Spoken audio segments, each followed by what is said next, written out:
Viete, koľkí vaši priatelia okolo vás ešte nepoznajú Pána Boha. Nevedia o tom, že On je nie náboženstvo, ale že je osoba, ktorá ťa miluje a miluje každého z nás a túži, aby každý z nich mohol tráviť celú večnosť. Túži, aby každý vedel, že zomrel za naše hriechy a my sme nemuseli byť za to súdení. Tak piesň, ktorú budeme spievať, taká celkom stará už, ale hovorí: žehnám život a hojnosť, pokoj a radosť nad každým z nás do všetkých chvíľ. Splnenú nádej, cieľ a skvelú budúcnosť. Svetlo do tmy a nech máš dosť síl, nech vieš milovať a odpúšťať.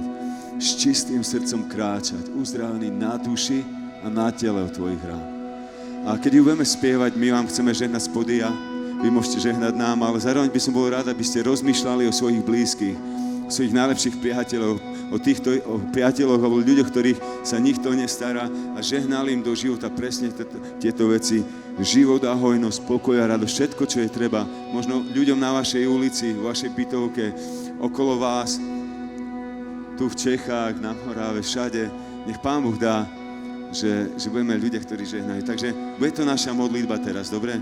Pridáte sa, potom tam bude taký refrén: nech ťa žehná Pán, nech ťa chráni Pán a nech rozjasní svoju tvár nad tebou. Tak toto môžete potom prehlasovať, ktokoľvek vám príde do srdca a žehnať a prijať mu to najlepšie, čo len sa môže udiať.